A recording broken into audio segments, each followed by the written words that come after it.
on s'en lasse jamais de la croix, de Jésus-Christ qui a donné sa vie à la croix. Parce que c'est sur mon cœur depuis déjà pas mal de temps, euh, l'authenticité, la mort authentique de Jésus-Christ à la croix. Parce que parfois, eh bien, on pourrait avoir des détracteurs, c'est comme ça qu'on dit, hein, c'est pas agricole, mais des détracteurs, des gens qui, à un moment donné, pourraient penser le contraire. Et le contraire, ça serait que ce soit fake. Vous connaissez ce mot-là? Ceux qui sont peut-être les plus connectés, fake news, fake ceci, fake cela.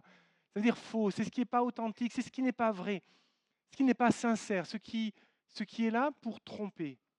Et peut-être des gens pourraient bien dire, mais non, mais de toute façon, la Bible, ce récit qui narre tellement d'histoires, c'est quelque chose qui a été créé pour l'homme, qui a été créé pour l'homme pour le rassurer, pour lui donner comme une canne sur le bord du chemin. Mais nous le savons, la parole de Dieu est tellement plus de choses, tellement autre chose. C'est la parole de Dieu, la parole incarnée, le véritable récit de la croix. Bien que, effectivement, il y ait des auteurs différents, il y a 4 lectures possibles qui peuvent en être faites, on voit comment elles se complètent. Et même ceux qui ont cherché, là encore, détracteurs, à mettre une opposition entre les textes bibliques, ils n'ont pas réussi. J'ai souvenir de ce témoignage de cet homme musulman. Il avait été missionné, je crois que je vous l'avais déjà dit comme cela, il avait été missionné par ses supérieurs, il était tellement brillant. Il avait été missionné pour prendre une Bible, il n'osait même pas la toucher parce que c'est haram, il ne fallait pas toucher ça, c'est impur. Et donc du coup, il n'osait même pas la prendre. Et en même temps, c'est parce qu'il savait qu'il y avait l'autorité de Dieu derrière. Et quand il a commencé à la lire pour essayer de trouver les contradictions, pour la démonter, cet homme qui était un érudit, quelqu'un de profondément brillant et doué dans l'islam, en fait, il s'est tourné vers Christ. Et il n'osait plus, quand son supérieur venait le voir, celui qui payait pour qu'il puisse faire cette étude-là, il n'osait même plus lui dire oui, oui, il dit j'avance, j'avance. Mais en fait, dans son cœur, il dit mais c'est la vérité, je comprends ce qu'est la vérité. Alors oui, la parole de Dieu, le don de Jésus-Christ à la croix, Golgotha, c'est la mort authentique de Jésus-Christ, et c'est ce que l'on va voir. Parce qu'au final, même si, comme je le disais, il y a plusieurs auteurs, même si chacun va y mettre sa sensibilité, on se rend compte qu'au travers de ces récits, il y a une seule croix, un seul but. Jésus-Christ n'est venu que pour une seule chose. Il est le seul qui ait donné sa vie. Il est le seul le sacrifice unique. Il nous est dit qu'il nous ait été donné, par lequel nous devions être sauvés, afin que nous puissions recevoir la vie éternelle. Voilà ce qu'est la parole de Dieu. Voilà ce qu'est l'œuvre de Christ à la croix, recevoir la vie éternelle. Je vous invite, je n'ai pas prévenu Maëlys, Matthieu 27, mais elle est très rapide, vous allez voir. Donc en même temps que vous prenez Matthieu 27, on va faire une lecture un tout petit peu longue, mais parce que c'est important là encore de voir le cadre dans lequel le Seigneur se glorifie. Et peut-être on va prendre à partir du verset 22. Matthieu 27, verset 22. Et vous comprendrez pourquoi je dis que Dieu a tout conduit dans les chants et dans le texte qu'a pris notre frère. Si j'ai bien reconnu, c'était Matthieu 27. Matthieu 27, verset 22. Il nous est dit, c'est Pilate qui s'adresse à ces gens qui se sont rassemblés pour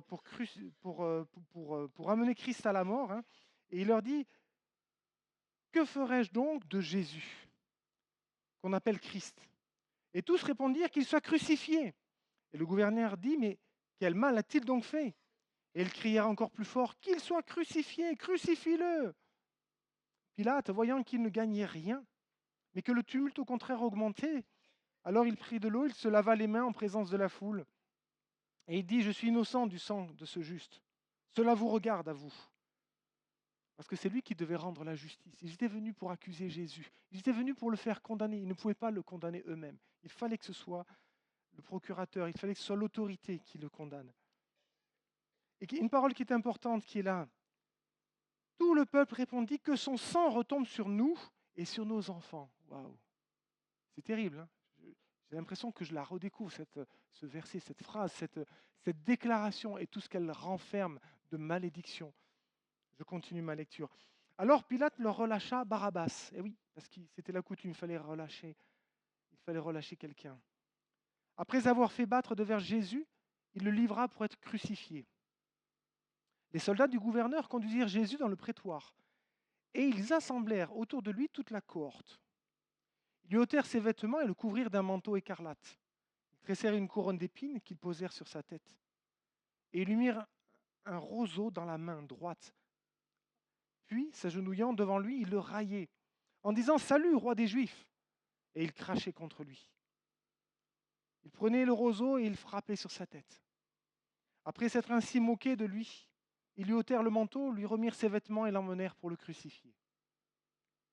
Lorsqu'ils sortirent, ils rencontrèrent un homme de Cyrène appelé Simon et le forcèrent à porter la croix de Jésus. Arrivé au lieu nommé Golgotha, ce qui signifie le lieu du crâne, ils lui donnèrent à boire du vin mêlé de fiel. Mais quand il l'eut goûté, il ne voulut point boire. Après l'avoir crucifié, ils se partagèrent ses vêtements en tirant au sort, afin que s'accomplisse ce qui avait été annoncé par le prophète. Ils se sont partagés mes vêtements, et ils ont tiré au sort ma tunique. Puis, ils s'assirent, et ils le gardèrent. Pour indiquer le sujet de sa condamnation, on écrivit au-dessus de sa tête « Celui-ci est Jésus, le roi des Juifs ». Avec lui furent aussi crucifiés 2 brigands, l'un à sa droite et l'autre à sa gauche. Les passants l'injuriaient, et ils secouaient la tête en disant « Toi qui détruis le temple et qui le rebâtis en 3 jours, sauve-toi toi-même. Si tu es le Fils de Dieu, descends de la croix. » Les principaux sacrificateurs, avec les scribes et les anciens, se moquaient aussi de lui. Et ils disaient « Il a sauvé les autres, et il ne peut se sauver lui-même.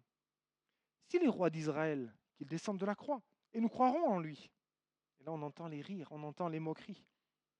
Il s'est confié en Dieu. Que Dieu le délivre maintenant s'il l'aime. Car il a dit, je suis fils de Dieu.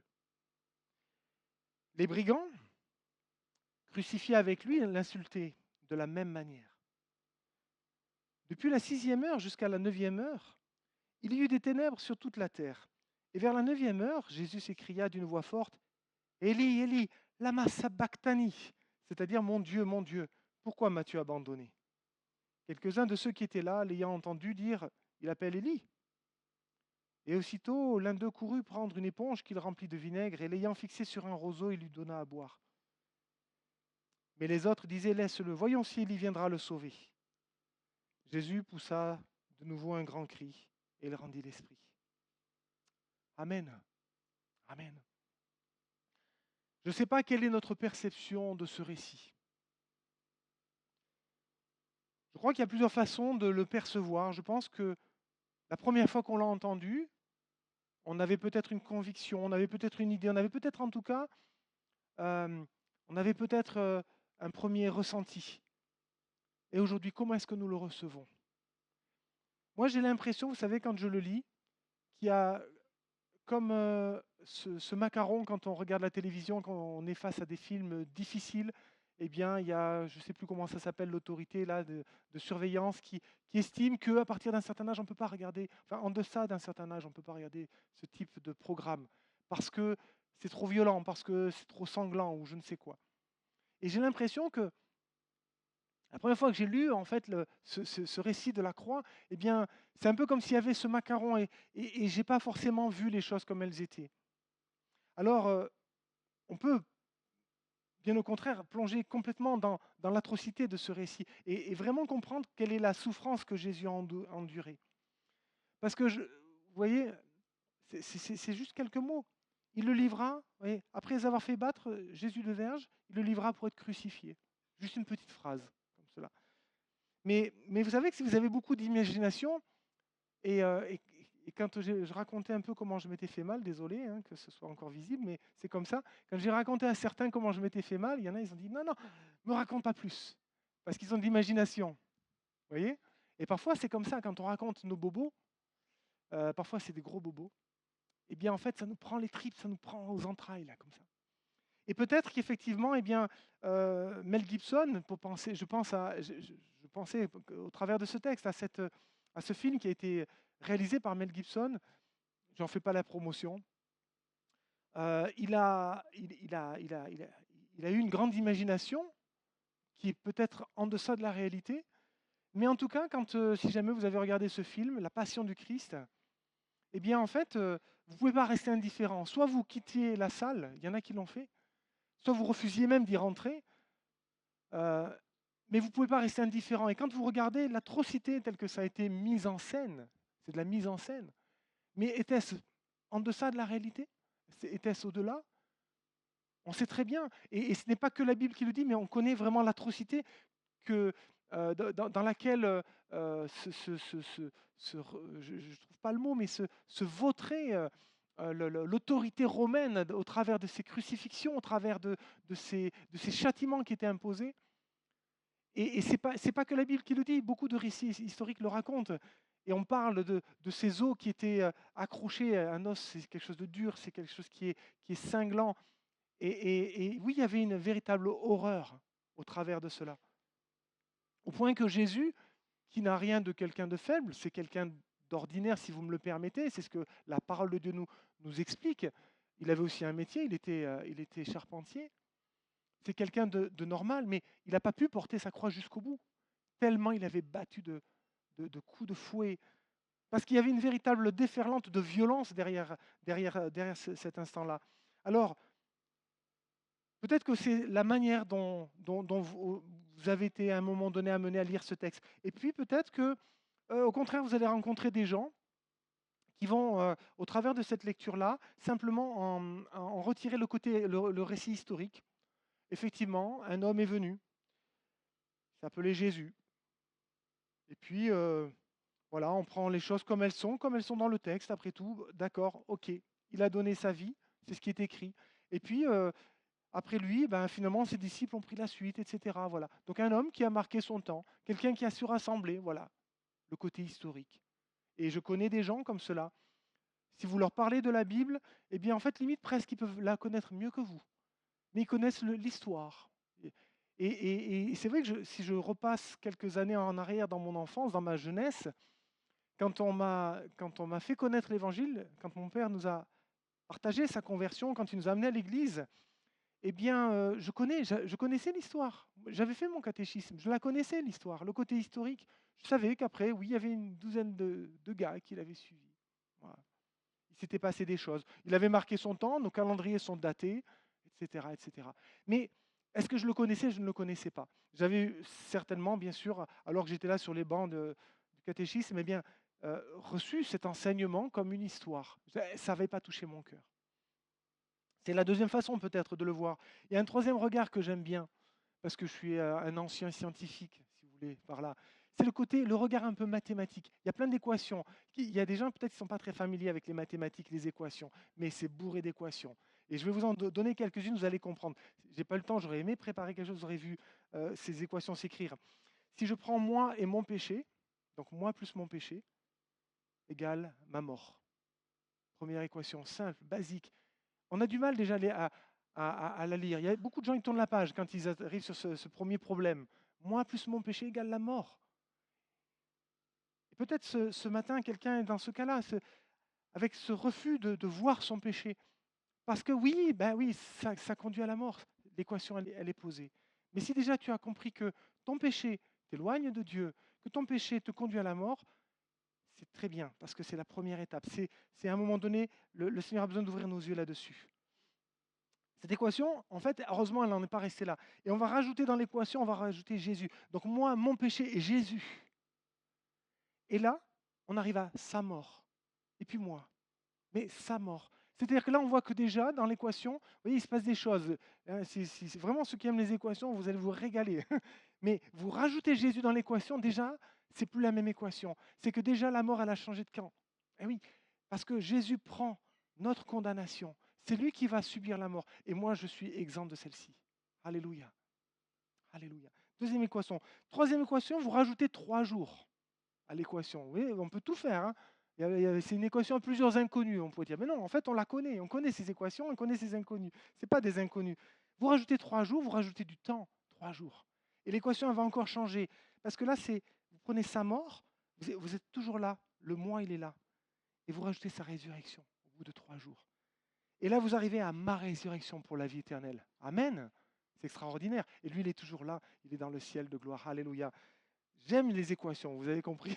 Il y a plein de choses comme ça dans les sciences que j'aime bien.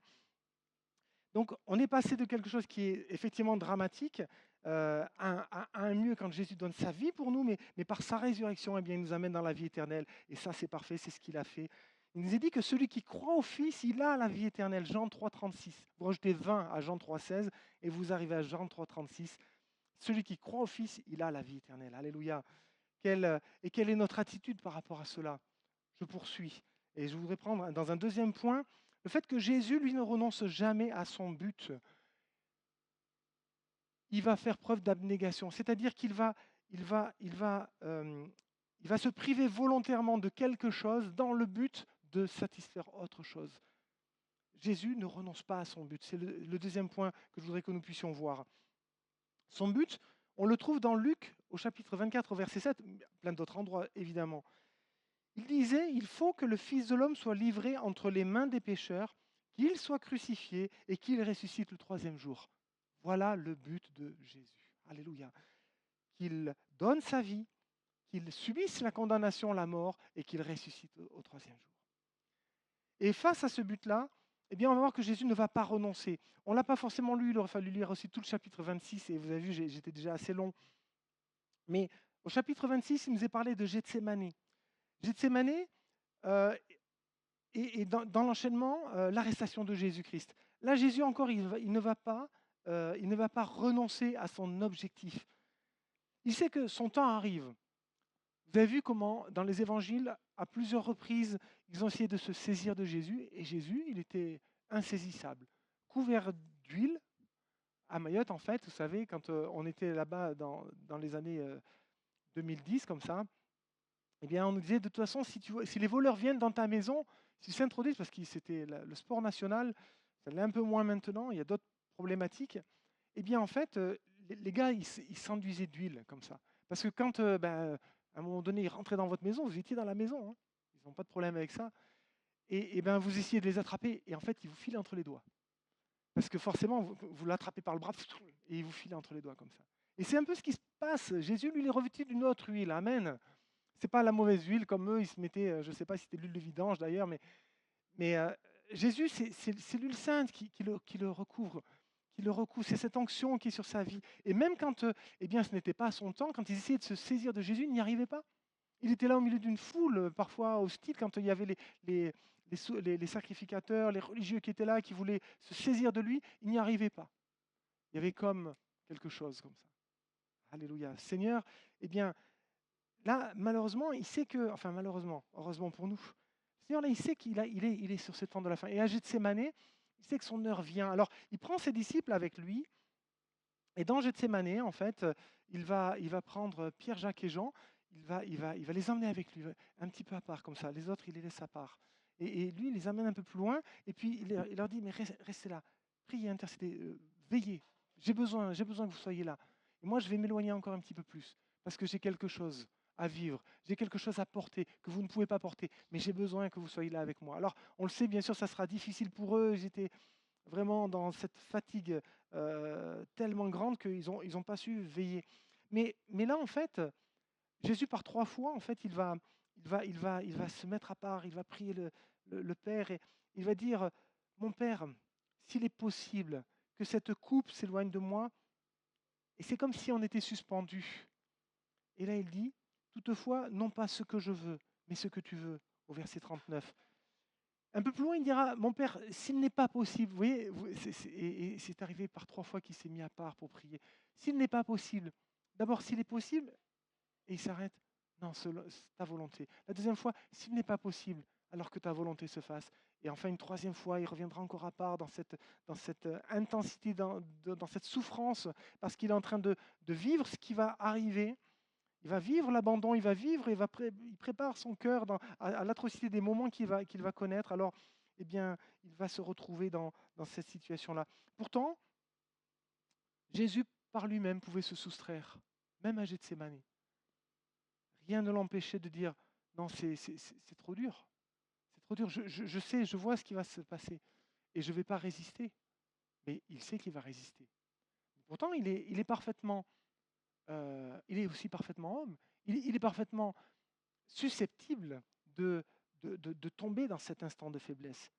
Mais jamais, jamais Jésus ne faiblira. Alléluia. Il ne renoncera pas et il va aller jusqu'au bout. Et alors il va revenir ensuite cette troisième fois vers ses disciples et puis il dit, allons, maintenant c'est l'heure. Ceux qui sont venus me chercher, ceux qui sont venus pour se saisir de moi, eh bien ils sont là. Alors venez, on y va. Et donc il ne va pas renoncer à Gethsémani.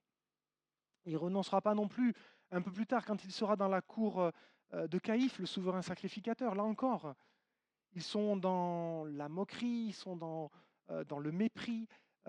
Et là encore, eh bien, il nous est dit qu'il lui crache au visage en lui donnant des coups de poing et des soufflets. Et souffler, là aussi, quand j'ai lu ça la première fois, je me dis, oh, il mettait des petites gifles. Je ne pense pas que c'était des petites gifles. C'était quelque chose qui était dans le but de le faire craquer, de le faire céder. Parce qu'ils voulaient le condamner. Ils ont fait porter de faux témoignages à des faux témoins, à des personnes qui ont tronqué la vérité, etc. Mais finalement, en fait, pas besoin de faux témoins. Jésus lui-même, eh bien, à un moment donné, il dira, mais il leur répondra et il affirmera ce que eux considéreront comme un blasphème. À partir de là, ça y est, c'est résolu. On l'emmène vers le procurateur, vers celui qui va pouvoir le condamner. Donc Jésus, même dans ces moments où eh bien, devant les sacrificateurs et tous ces gens-là, eh bien, il ne va pas renoncer. Un peu plus tard au tribunal, devant Pilate, donc je le disais, là encore, il va pas céder, il va pas céder aux accusations pour s'y soustraire. Et pourtant, le gouverneur lui-même, il dira, mais moi, je trouve rien de mal.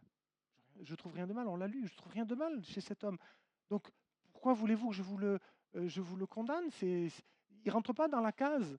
Ce n'est pas un condamné. Je ne peux même pas vous faire choisir entre Barabbas et lui, parce que dans la réalité, c'est entre deux condamnés. C'était un instant de grâce, entre guillemets, qu'une fois par an, il libère un coupable. Mais en fait, ce qui ne colle pas, Pilate, il dit, mais non, lui, il n'est pas coupable, donc ce n'est pas possible.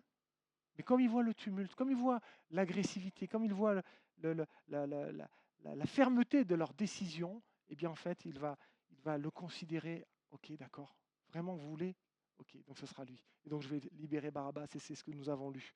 Mais Jésus, même dans ce moment-là, en fait, et malgré en fait la violence qui est là dans ces instants, eh bien en fait, il ne va pas se soustraire à son but. Un petit peu après, on l'a lu aussi au prétoire.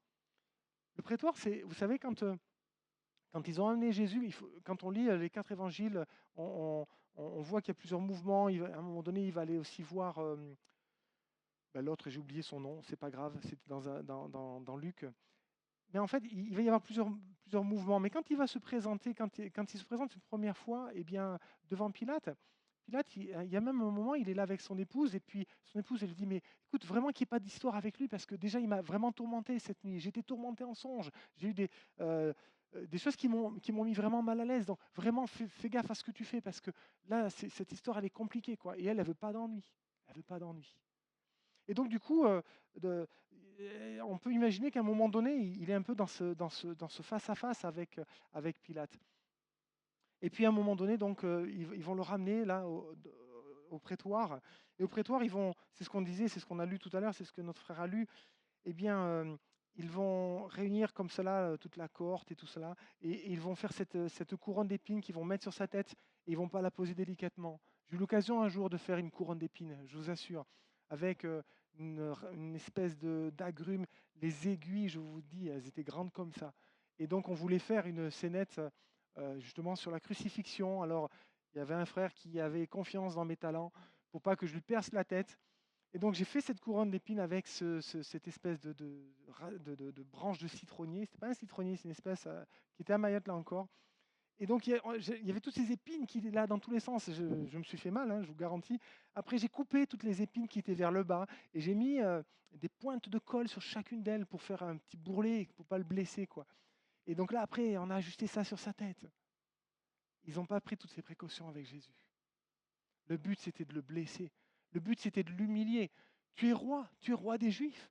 Ça ne sera pas une couronne d'or qu'on va te mettre sur la tête, mais c'est une couronne qui va te blesser. Et je ne sais pas ce qu'ils avaient pris comme essence, mais certainement, ils ont fait ce qu'il fallait pour vraiment que ça blesse, quoi.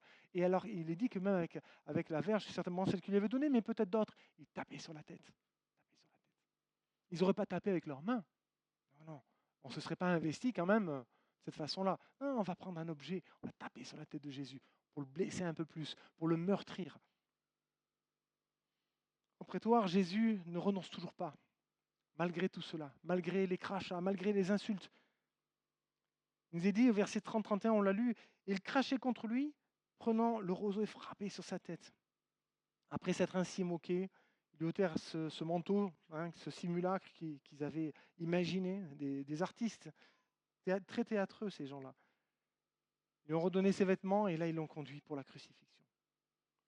Là encore à la crucifixion, vous savez, je me dis, mais Seigneur, là encore, quelle abnégation, quel focus sur son objectif. Parce que si on peut dire que jusque-là, c'était dur, mais au moment où il est dans cet instant final, là encore, il peut faire en sorte que ces clous ne rentrent pas. Là encore, il peut ordonner à une légion d'anges de venir le secourir, panser ses plaies. Il n'y a aucune limite. N'a-t-il pas ressuscité les morts? N'a-t-il pas multiplié les pains et les poissons? N'a-t-il pas fait tout cela? Il a fait. Il a fait. Et donc, du coup, même à ce moment-là, Jésus ne renonce pas à son objectif. Et encore quelques versets après, au verset 39, eh bien, Jésus doit encore supporter les injures de quelques moqueurs, parce que si on peut imaginer par rapport au récit que peut-être le long du chemin, les gens étaient plutôt là à vouloir le soutenir, parce que quelque part, ils l'avaient quand même accueilli à Jérusalem, ils avaient quand même ce respect pour celui qui avait fait tellement de bien. Peut-être beaucoup avaient la connaissance de quelqu'un qui avait été guéri, qui avait été relevé par Jésus-Christ. Et donc, les gens sur le chemin sont comme cela. Mais là, il nous est parlé de ces passants qui l'injuriaient. Il est déjà arrivé. Je crois qu'il y en a certains qui peut-être avaient quelque chose contre Jésus. Parce que peut-être que quelqu'un avait demandé un miracle et il ne l'avait pas eu. Ah, tu vois, hein, tu n'as pas voulu me donner un miracle. Hein. Moi, j'avais demandé avec les autres, là, vous savez, ceux qui avaient demandé le miracle. Et il ne vous sera donné d'autre miracle que celui de Jonas. 3 jours dans le ventre d'un grand poisson. Alors peut-être qu'il y a des gens hostiles malgré tout. Tout le monde ne porte pas Jésus. Et donc, là maintenant qu'il est là sur la croix, en fait, ils viennent s'approcher pour le railler encore un peu, pour lui lancer des pics, ces phrases qu'ils ont données. Puisqu'il était roi, puisqu'il est le Fils de Dieu, mais qu'il se sauve lui-même, puisqu'il l'a fait. Hein. Parce que peut-être qu'ils avaient des doutes sur ce qu'il avait fait. Mais là encore, Jésus ne renonce pas. Jusqu'à son dernier souffle, il ne renonce pas. Devant ses accusateurs, des gens des fakes, hein, des gens qui ont annoncé des choses fausses, etc. Il ne renonce pas parce que son objectif, c'est d'aller jusqu'au bout de son but, de ce qu'il s'est fixé pour chacune de nos vies. Non seulement pour ceux qui marchaient à côté de lui, ceux qui le connaissaient, mais aussi pour nous qui sommes dans ces temps encore aussi au bénéfice de sa grâce. Alléluia. Alléluia. Alors maintenant, dans un troisième point, je voudrais vraiment qu'on puisse vraiment s'appuyer sur l'authenticité de ces instants vécus. D'abord, je voudrais vous parler de ces 3 heures de ténèbres. J'ai fait des recherches parce que mais j'ai pas retrouvé tout ce que je voulais. C'est comme ça, c'est pas très grave. Je sais qu'il y a un homme qui ne croyait pas spécialement en Dieu, mais pareil, il s'est dit, mais il y a certainement du vrai, il y a des faits historiques, il y a des récits historiques contemporains donc de la période de Jésus qui rapportent des phénomènes de tremblements de terre, des choses comme ça. Et c'est vrai qu'il y a certains signes qui font que normalement, il ne pouvait pas y avoir une éclipse solaire pendant ce moment-là, puisque c'était un temps de pleine lune. Mais pour autant, cet homme a fait des recherches, mais je n'ai pas retrouvé, j'aurais voulu quand même être plus précis sur cela. Pour autant, en fait, à quoi est-ce qu'on s'attend? Est-ce qu'on s'attend simplement à ce que toutes ces scènes de la parole de Dieu, de la Bible, soient des scènes qu'on puisse expliquer par la science? Je ne crois pas. C'est pourtant en fait la pensée parfois qu'on peut trouver dans le cœur de l'homme. Et je me souviens, mon beau-père, qui est décédé maintenant, mais quand il nous a vus nous approcher du Seigneur, quand il a vu en fait qu'on perdait notre temps, parce que forcément, nous, le temps, c'était de l'argent, on était là pour travailler depuis notre enfance, et donc tout temps qu'on ne passait pas derrière les machines pour travailler, forcément, ça faisait moins d'argent gagné pour la famille, pour l'entreprise.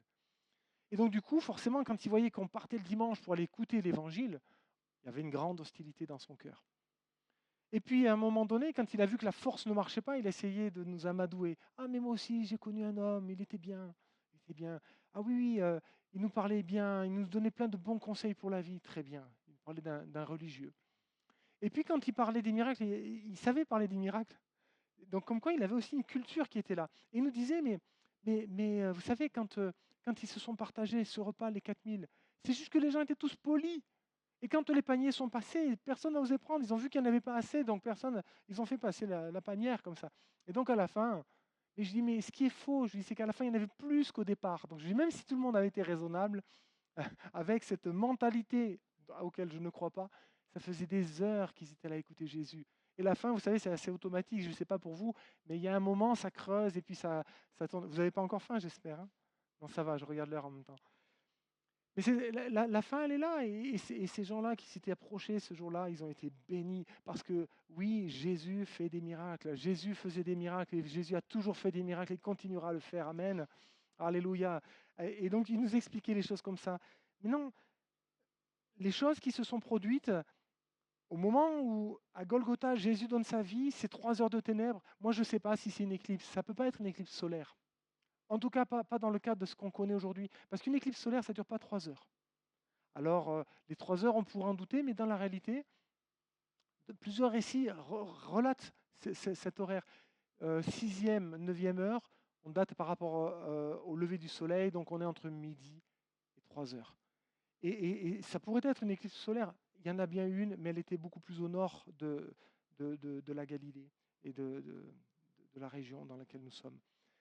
Mais ce que je veux dire par là, c'est que ces 3 heures-là, oui, ça ne peut pas être une éclipse solaire. Alors je ne sais pas ce que c'était. Soit Jésus, enfin Dieu, le Père, il a arrêté le soleil. Ça, il sait faire. Pas de problème, hein. Pourquoi il a arrêté l'eau de couler? Pour que le peuple passe à pied sec. À pied sec, c'est-à-dire que même si j'arrête l'eau, même si techniquement je suis très fort, je vais ouvrir, hein, je vais mettre un vase communicant, je vais bâtir 2 murs, mais instantanément, c'est de la boue, hein. Le fond de la mer, c'est de la boue. On ne peut pas traverser à pied sec. Dieu a fait traverser à pied sec, il a arrêté le cours de l'eau. Je ne sais pas s'il avait fait un siphon dessous, je ne sais pas. Je ne sais pas s'il a pavé le sol, le fond de la mer, je ne sais pas. Mais Dieu l'a fait. Et Dieu n'a pas de souci, il n'a pas de limite. Alors, est-ce que ce soleil s'est arrêté dans sa course? Et puis, hop, une éclipse? Je ne sais pas. Il a réaligné, là, il a mis la lune devant pour que ça se passe là. Bien sûr, il est dit sur toute la terre. Ben oui, ils n'avaient pas les CNews, les BFM pour savoir qu'ailleurs, il n'y avait pas l'éclipse. Mais aussi loin que les regards portaient, il y avait ces ténèbres qui étaient là sur toute la zone. Est-ce que c'était des nuages gris? Je ne sais pas. Dernièrement, encore à Libourne, là, il a fallu rallumer la lumière dans nos bureaux. On a des grandes fenêtres, pourtant, qui font 2,50 m de haut. Et ben, il a fallu rallumer les lumières parce qu'il y a un nuage gris, mais terrible, quoi. Est-ce que c'était ça? Je ne sais pas.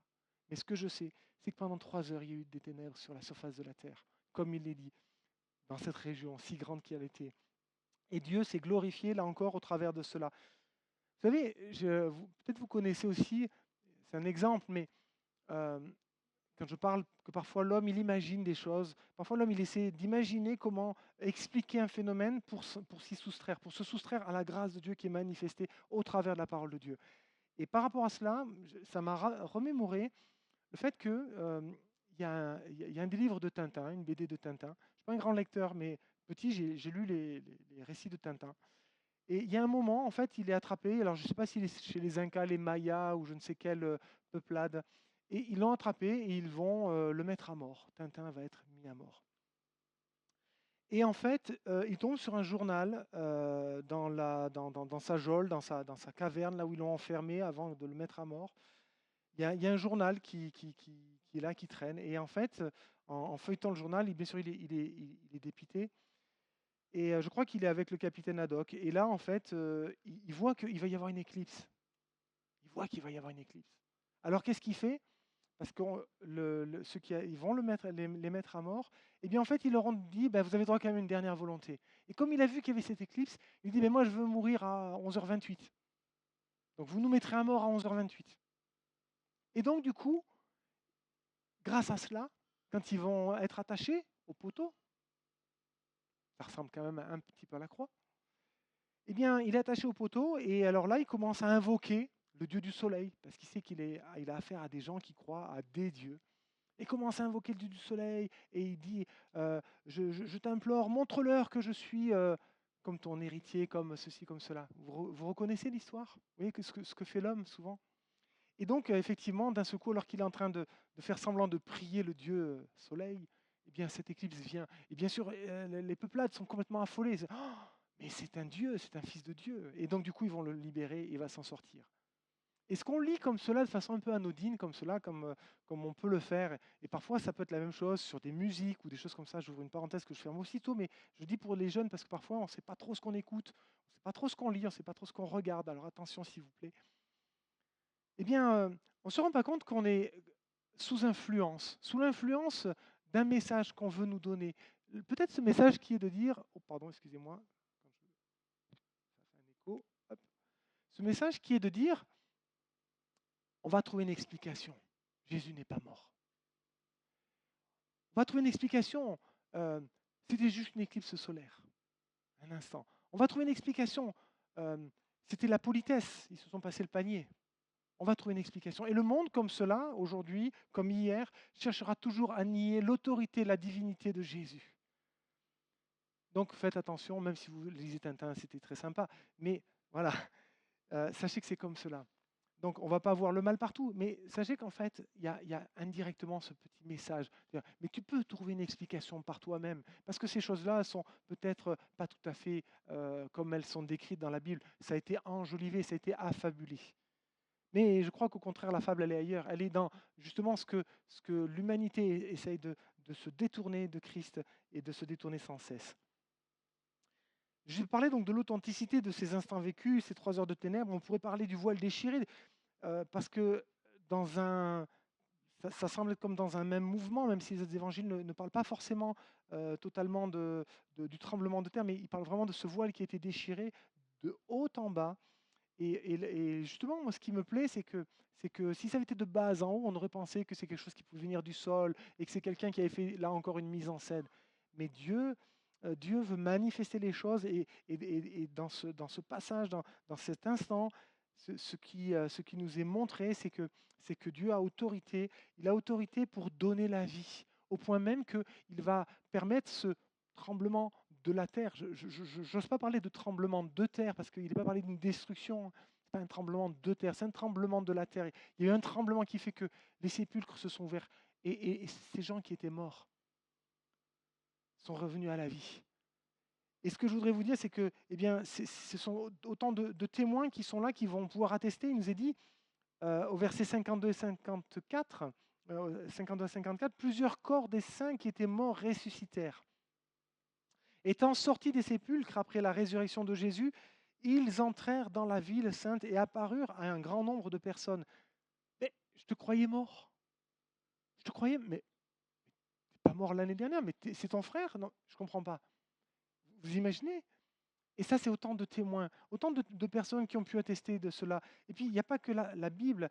Je suis persuadé que si on cherchait dans les récits apocryphes, qui sont pas forcément, qui n'ont pas que vocation à plébisciter la Bible et toute la Bible, hein, mais forcément, alors que ça a été écrit des années, plusieurs années après, plusieurs dizaines d'années parfois même, eh bien, relate encore ces événements.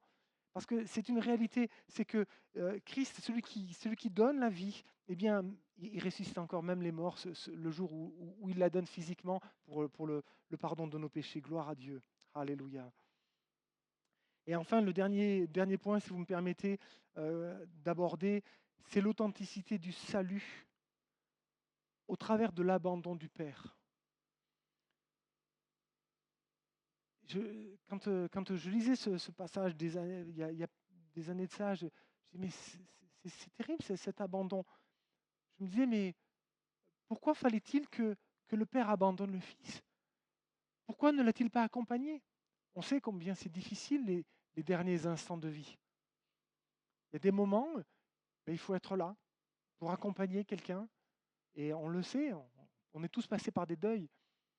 Et quand on peut être là pour accompagner, eh bien, la personne qui est sur le point de perdre la vie, c'est des moments très difficiles pour celui qui accompagne. C'est bien sûr des moments douloureux, évidemment.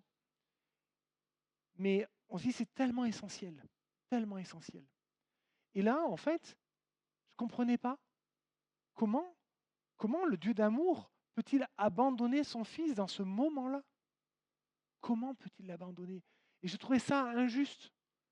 Et je crois même il me semble que j'avais vraiment détourné le regard, me disant, mais je ne comprends pas ça, c'est pas possible. Ça colle pas avec ce Dieu d'amour que je vois partout ailleurs, qui a fait tellement de choses. Mais là, abandonner Jésus dans ce moment-là, mais c'est pas possible, quoi. Il y a quelque chose qui me blessait. Et en fait, c'est pourtant le point le plus important. Il fallait que Christ soit abandonné. Parce que tant que Dieu tenait la main de Christ, du Seigneur, eh bien, il l'empêchait de descendre dans les abîmes. Là où notre péché devait être emmené, là où le péché allait être oublié, là où il allait être comme consumé, définitivement écarté de nos vies. Il fallait que Jésus descende dans les entrailles de la mort. Afin d'en être ressorti victorieux, amen, il fallait que Jésus soit victorieux sur la mort. Et pour ça, il fallait qu'il meure. Et tant que Dieu le tenait, tant qu'il était là, dans la présence de Dieu, eh bien, ça ne fonctionnait pas. Et vous savez, la réalité, c'est que là encore, comment Dieu aurait pu continuer à lui tenir la main alors qu'il était là, recouvert de nos péchés? Comment pouvait-il supporter de voir son Fils, le Saint des Saints, Jésus-Christ, il est couvert, il s'est recouvert de nos propres péchés. Et là, c'est l'horreur absolue, c'est ce que Dieu ne peut pas supporter. Dieu ne supporte pas notre péché. Il nous arrive de pécher, encore, manquer la cible. On devrait être là, on n'y est pas. On devrait faire ça, on ne le fait pas. On ne devrait pas faire ça, et on le fait. Ça nous arrive encore. On ne se ressasse pas là-dedans. C'est quelque chose au contraire qu'on va fuir, mais ça nous arrive encore. Et dans ces moments-là, Dieu ne dit pas, ah, avec un sourire large. Par contre, il ne va pas nous condamner. Il va dire, relève-toi, parce que je te pardonne une nouvelle fois. Mais permets simplement que mes yeux peut-être soient fermés. Je ne sais pas comment Dieu y fait, et je ne vais pas imaginer. Mais je me dis, c'est vraiment l'horreur absolue. Quand on est dans ce moment-là, c'est l'horreur absolue. Et là, Jésus-Christ, c'est notre horreur à tous, sur tellement de générations, sur tellement de millions de personnes, que Jésus est recouvert. Je crois que Dieu n'avait d'autre choix que de détourner sa face, d'abandonner complètement son Fils, afin qu'effectivement, oui, la condamnation que mérite notre péché emmène Jésus-Christ dans la mort, mais pas à la mort éternelle. Parce que Jésus-Christ est ressuscité, parce que Dieu l'a relevé, parce qu'il est revenu d'entre les morts. Et c'est ce qui nous donne cette résurrection, cette équation mathématique dont je parlais tout à l'heure. Si nous avons part à la résurrection, ce n'est pas magique. C'est pas magique, ça c'est pas mathématique, c'est pas magique. Du moins, c'est parce que c'est mathématique que justement ce n'est pas magique. Parce qu'il fallait que Jésus-Christ nous ramène à la vie, et pour ça il fallait que lui-même ressuscite des morts, là où il s'est débarrassé définitivement. La Bible nous dit qu'il a oublié nos péchés, il les a emmenés dans la fosse des Mariannes, c'est ce qu'on connaît de plus profond ici sur la terre, la fosse des Mariannes, 4000 mètres sous la mer. Déjà, dès que c'est sous la mer, on ne voit rien. Mais là, en plus, c'est 4000 mètres de profondeur. On ne voit plus rien. On ne sait plus ce qu'il y a. On ne sait pas. C'est plus profond que cela. Là où le péché a été oublié, abandonné, là où Christ l'a emmené, il ne peut pas remonter. Amen. Le Seigneur est celui qui est le victorieux. Il est réellement ressuscité et il nous amène complètement dans cette dynamique de vie. Alléluia. Alors en conclusion, juste peut-être 2 mots, juste un verset peut-être. Romains chapitre 5, verset 8. Dieu ne se prouve pas. Vous voyez, je vous ai parlé de certaines preuves parfois où peut-être que les hommes ont retrouvé peut-être une éclipse, peut-être un moment, peut-être cette étoile. Ah oui, c'est ça, c'était l'histoire de l'étoile. C'était l'étoile des bergers. En fait, ils ont retrouvé la traçabilité de cette espèce de comète. Ouais, bon, bref. On voudrait prouver. Arrêtons de prouver. Vivons. Arrêtons de vouloir prouver les choses alors que Dieu se révèle à nos cœurs et nous montre comment les choses sont. Verset 8. Il prouve son amour envers nous, en ce que lorsque nous étions encore des pécheurs, Christ est mort pour nous. Alléluia, soyons réconciliés avec Dieu, parce que c'est ce que le Seigneur veut. C'est là, dans ces moments, c'est là que le Seigneur veut nous amener dans cette dimension de son amour, de la réalité de son amour, du don de sa vie à la croix. Alléluia.